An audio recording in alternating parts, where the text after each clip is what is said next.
ขอโทษที่เขาไปเป็นมะลิงกิงกองสารน้องกองแกงมะนองมะแนงมับปะลองปองแปงงองแงงไปเป็นมะลิงกิงกองสารน้องกองแกงมะนองมะแนงมับปะลองปองแปง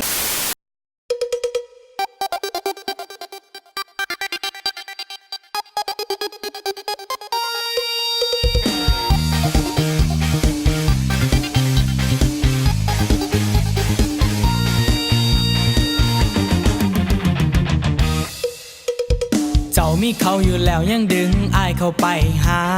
อายคนนอกสายตาเจ้าบ่แค่บ่สนอายมันคนมึงบันทึกเสียงอยู่บ่บันทึกสบายดีเนาะ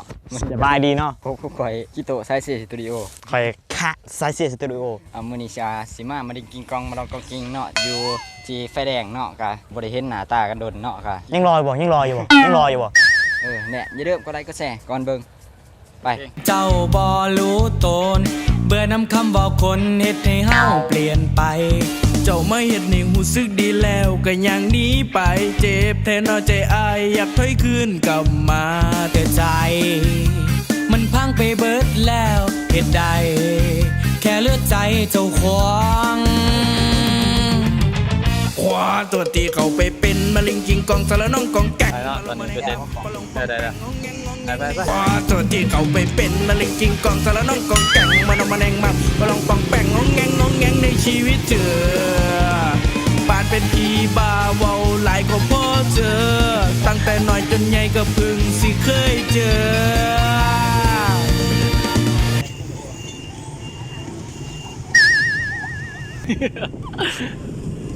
เปลี่ยนเพลงเองวะเปลี่ยนเพลงมันจะสิเต้นมันยังกี่ขอโทษที่เขาไปเป็นมะลิงกิงกองสารน้องกองแกงมานองมาแนงมับปะลองปองแปงงองแงงในชีวิตเธอขอโทษที่เขาไปเป็นมะลิงกิงกองสารน้องกองแกงมานองมาแนงมับปะลองปองแปงงองแงงในชีวิตเธอไฟแดงเงินต่อไฟแดงเงินอยู่ดีขอย่านคืออันนั้นเขาคือไม่ข้อนเขาขอโทษที่เขาไปเป็นมะลิงกิงกองสารน้องกองแกงมานองมาแนงมับปะลองปองแปงงองแงงไปเป็นมะลิงกิงกองสารน้องกองแกงมานองมาแนงมับปะลองปองแปง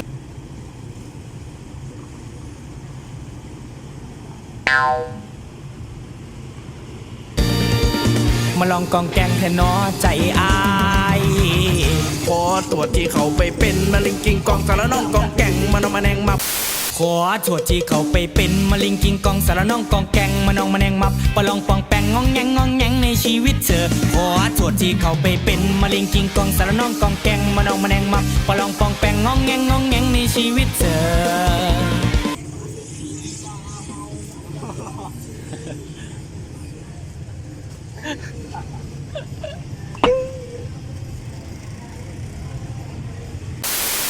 ตัวที่เขาไปเป็นมะลิงกิงกองสารน้องกองแกงมานองมาแนงมับปะลองปองแปงงองแงในชีวิตเธอ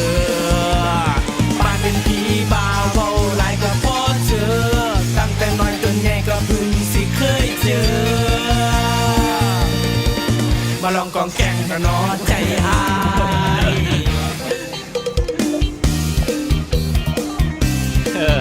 ดูเสาข้างดูเสา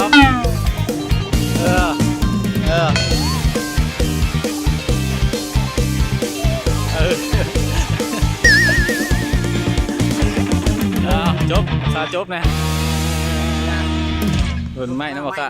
ก็อย่าลืมฝากกดไลค์กดแชร์เด้อขึ้นมาคลิปแบบนี้กดกวนแบบนี้ก็กดไลค์กดแชร์เป็นกำลังใจในเพื่อเสียคลิปแบบนี้ต่อไปกำลังเห็นหน้าเห็นตากันก็อย่าลืมกดแชร์นะ